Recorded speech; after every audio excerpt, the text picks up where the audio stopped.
মুখোমুখি বিরোধীদের বক্তব্যের সঙ্গে বাস্তব চিত্রের তফাৎটা স্পষ্ট করে নেওয়া যাক।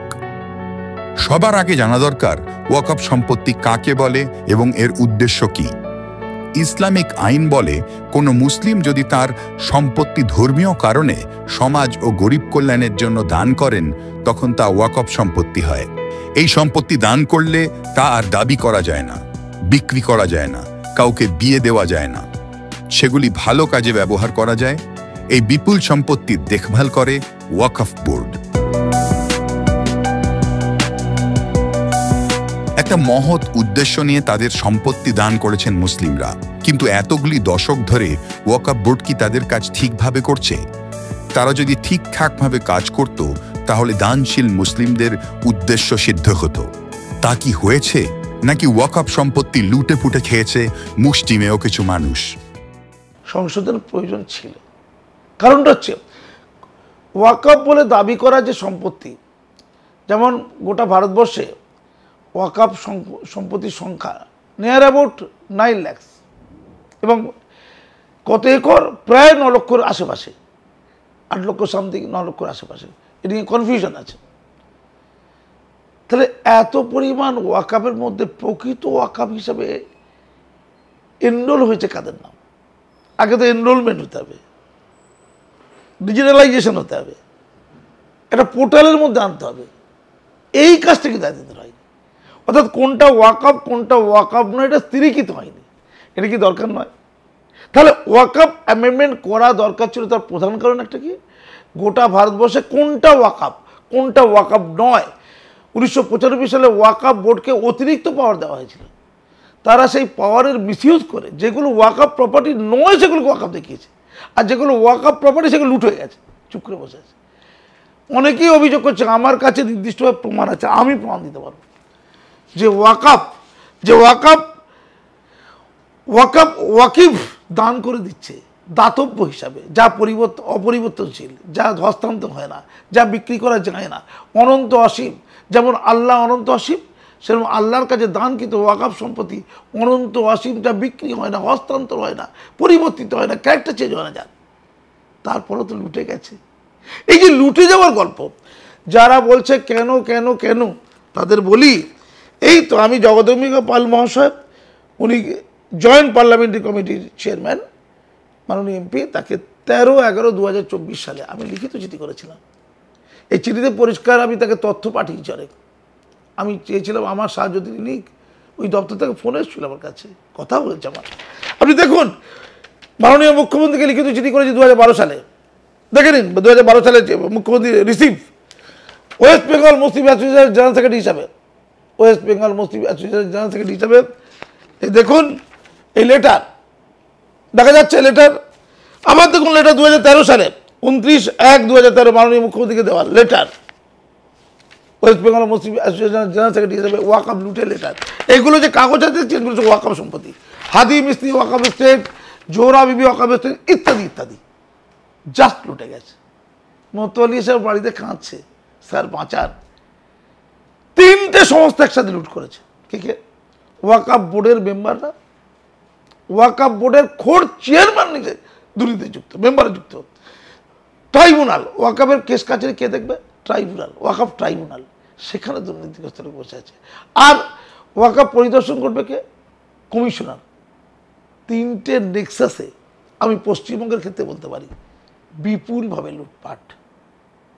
যে রক্ষক সে নিজেই ভক্ষক। তাহলে দেখবে কে? দেখার জন্য একটা সংগঠন দরকার, যারা দায়িত্বশীল সংগঠন, সেটাকে কালেক্টর, ডিএম, এইটা করা হয়েছে তো সংস্কার। একটা সেন্ট্রাল পোর্টালের মধ্যে আনার চেষ্টা হয়েছে, ডিজিটালাইজেশন করা হয়েছে, গোটা দেশের ওয়াকফটাকে একটা সিস্টেমেটিক ওয়েতে আনার চেষ্টা করা হয়েছে। এটা খারাপ। পশ্চিমবঙ্গের ক্ষেত্রে 2006 সাল আমি উদাহরণ দিচ্ছি, সাচার কমিটির রিপোর্ট আমার পাশে রয়েছে। সাচার কমিটির রিপোর্টে লেখা আছে গোটা total number of Waqf property in West Bengal কত? 1,48,200, 1,48,200। তার মধ্যে ওই সময় 2006 সালে এনলিস্টেড হয়েছিল, এনরোলমেন্ট হয়েছিল মাত্র 20,000 মতো ওয়াকফ প্রপার্টি। অর্থাৎ বাকি 1,20,200 ট্রেস করা যাচ্ছে না। এটা কি ভালো? তাহলে এটাকে তো একটা জায়গায় ডিজিটালাইজ করতে হবে, এটাকে একটা তো পোর্টালে আনতে হবে, এটাকে রেজিস্ট্রেশন করতে হবে। এটা কয়দিন কেন দিন ধরে? এখন বলছে পশ্চিমবঙ্গে ওয়াকফ প্রপার্টির সংখ্যা হচ্ছে 80,000-এর মতো। তাহলে এখন স্বীকার করে নেওয়া হচ্ছে 60,000-এর মতো ওয়াকফ সম্পত্তি হারিয়ে গেছে, তাই তো? 1,48,200 ছিল 2006 সালে, আর 2024 সালে বলা হচ্ছে 80,000 total number of Waqf property in West Bengal. সরকার বলছে, অর্থাৎ 80,000-কে লিস্টেড করা গেছে। তার মানে বাকিটা কি লুট হয়ে গেল? তাই দরকার ছিল গোটা ভারতবর্ষে ওয়াকফ সম্পত্তিটাকে চেক করা হচ্ছে, যেগুলো যেগুলো নিয়ে কনফিউশন আছে সেগুলোর জন্য কি করা হচ্ছে, কাগজপত্র চাওয়া হয়েছে। ইসলামিক আইন বলে কোনো মুসলিম যদি তার সম্পত্তি ধর্মীয় কারণে সমাজ ও গরিবদের কল্যাণের জন্য দান করেন তখন তা ওয়াকফ সম্পত্তি হয়। বিরোধীরা বলছেন সরকার ওয়াকফ বোর্ড দখল করে নিতে চাইছে। এখানে কি বিরোধীরা প্রভাবশালী কিছু মানুষের হয়ে কথা বলছেন? তারা কি সাধারণ মুসলিমদের স্বার্থ দেখছেন? আসুন শুনে নেওয়া যাক সার সত্যটা। আর বিরোধীরা যুক্ত করেছে রাজনীতি করার জন্য, কিন্তু মোটিভটা প্রচুর। এত দিন ধরে 77 বছর ধরে স্বাধীনতার পর এই কাজটা তো করতে পারতো, অন্য গভর্নমেন্ট তো ছিল, করেনি কেন? কাদের সাথে? জেনে রেখে দিন, তাদের সাথে করেনি যারা ওয়াকফটা লুট করতে চায়, যারা আশরাফ সেকশনের মুসলমান, অগ্রবর্তী মুসলমান, সামাজিক নেতা, ধর্মীয় নেতা, রাজনীতির নেতা, শত শত কোটি টাকার ওয়াকফ লুট করে ফেলেছে। সেটাকে রিকভার করতে হবে, সেটাকে বাঁচাতে হবে, উদ্ধার করতে হবে। গোটা রাজ্যে, গোটা দেশে যারা ওয়াকফ নিয়ে হয়ে করছে তার নেতৃত্বে আছে এই লুটেরাদের দল, এইটা বুঝতে হবে। শাহবানু থেকে শুরু করে ওয়াকফ বোর্ড পর্যন্ত বিরোধীরা মুসলিম মেয়েদের স্বার্থ দেখেনি। এতদিন মুসলিম মেয়েরা ওয়াকফ বোর্ডের সদস্য হতে পারতেন না, অথচ তাদের কোনো হেলদোল ছিল না। সংশোধিত ওয়াকফ আইনে ওয়াকফ বোর্ডের 2 জন মুসলিম নারী সদস্য নেওয়া বাধ্যতামূলক করা হয়েছে। এতদিন পর্যন্ত ওয়াকফ বোর্ডে সাধারণত মুসলিম মেয়েদেরকে মেম্বার রাখা হতো না। নতুন আইনে কিন্তু বলা হয়েছে ওয়াকফ বোর্ডে অবশ্যই 2 জন মুসলিম নারীকে রাখতে হবে। সুতরাং এটা একটা অবশ্যই যুগান্তকারী পদক্ষেপ। তৃতীয়ত, ওয়াকফে আওলাদ বলে একটা জিনিস আছে, অর্থাৎ কেউ ওয়াকফ করে গেল এই যে সেন্সে যে আমার উত্তরাধিকারীরা আমার সম্পত্তি থেকে তারা শেয়ার পাবে, তারা যখন থাকবে না তখন এই সম্পত্তিটা কী হবে, ওয়াকফে চলে যাবে।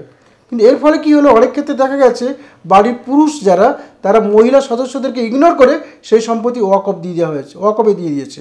কিন্তু বর্তমান আইনে বলা হলো যে যদি মহিলা এবং শিশু উত্তরাধিকার থাকে তবে তাদের সম্পত্তি কোনোভাবেই ওয়াকফে দেওয়া যাবে না, কারণ তাদেরকে কোনোভাবে বঞ্চিত করা যাবে না। তাহলে এখানে একটা ওমেন এম্পাওয়ারমেন্টের কথা ভাবা হলো। বিরোধীরা বলছেন সংশোধিত ওয়াকফ আইনের ফলে কেন্দ্রীয় ও রাজ্য সরকার ওয়াকফ সম্পত্তি অধিগ্রহণ করতে পারবে, কবরস্থান, দরগা নিয়ে নিতে পারবে। বিরোধীদের এই সমালোচনার মধ্যে কতখানি সত্য আছে, নাকি তা নিছক দায়িত্বজ্ঞানহীন রাজনৈতিক ফায়দা তোলার জন্য করা? এই সংশোধনী এনে আসলে কি করতে চাওয়া হচ্ছে? তাহলে এক হচ্ছে কোনটা ওয়াকফ আর কোনটা ওয়াকফ নয়, এটা গোটা ভারতবর্ষের লোক জেনে যাবে। এটা দরকার কি দরকার নেই। অনেক জায়গায় কলকাতা আছে এখনো মাটির বাড়ি আছে কলকাতাতে, কারণ কি লিটিগেশন আছে ওয়াকফ নিয়ে, 100 বছরের লিটিগেশন। ওটাকে দূর করতে হবে, নাকি কলকাতার মাটির বাড়ি থাকবে? হয় ওটা ওয়াকফ, নাহলে ওয়াকফ নয়। যেটা ওয়াকফ নয় সেটা রাষ্ট্রীয়করণ করা হবে, রাষ্ট্রীয়করণ করে দেশবাসী হিতে লাগানো হবে, নাকি পড়ে থাকবে, নাকি বন্ধা হয়ে থাকবে? এটা পদ্ধতি না, ঠিক আছে। থার্ড যেটা গুরুত্বপূর্ণ, ওয়াকফ যেটা লুটে গেছে, আমি দেখতে পাচ্ছি এটা ওয়াকফ সম্পত্তি, আগে তো প্রমাণ করতে ওয়াকফ সম্পত্তি। এবার ওয়াকফ সম্পত্তি প্রমাণ করার জন্য মতোয়ালিরা অনেকে অশিক্ষিত, অনেকে দুর্বল, গরিব, অনেকে অসৎ, তাদেরকে দেখতে পারে কারা, হেল্প করতে পারে কারা? মুসলিম সামাজিক নেতা, ধর্মীয় নেতা এবং রাজনৈতিক নেতারা। তারা এই কাজটা করবে না, যে ওয়াকফ প্রপার্টি প্রমাণ করার জন্য তারা বিএলওর কাছে যাবে, তারা ডিএমের কাছে যাবে, তারা বিডিওর কাছে যাবে, কাগজপত্র তৈরি করবে, যেটা দীর্ঘদিন ধরে ওয়াকফ সেটা প্রমাণ করার জন্য পেপার তৈরি করবে, মতোয়ালিকে সাহায্য করবে। এটা হচ্ছে ইতিবাচক কাজ। সেই কাজটা করার পর যারা যারা ওয়াকফ সম্পত্তিকে দখল করে আছে, কান্টালে মাথা আসে, ওটাকে যখন সংগ্রহ করা হবে, অধিগ্রহণ করা হবে, কেড়ে দেওয়া হবে, হাজার হাজার কোটি টাকার ওয়াকফ সম্পত্তি উদ্ধার হয়ে যাবে। তা আমার সম্পত্তি সরকার কেড়ে নেবে কি করে? তা সমস্যাটা কোন জায়গায় না কোনো কোনো জায়গায় আগে যেটা ছিল বললাম একটা ছিলেন দেখবেন ওয়াকফ ইউজার, অর্থাৎ 10টা লোক কোনো একটা জায়গায় নামাজ পড়ছে, এটা বলে ওয়াকফ ইউজার, সেটাকে ওয়াকফ বলবে, বোর্ড বলতে পারে যেখানে ওরা দীর্ঘদিন ধরে নামাজ পড়ছে তো এই সম্পত্তিটা আমরা ওয়াকফ হিসেবে ঘোষণা করলাম। এক্ষেত্রে দেখা যাচ্ছে অনেক হিন্দু সম্পত্তি চলে গেছে, অনেক খ্রিস্টানদের সম্পত্তি চলে যাচ্ছে।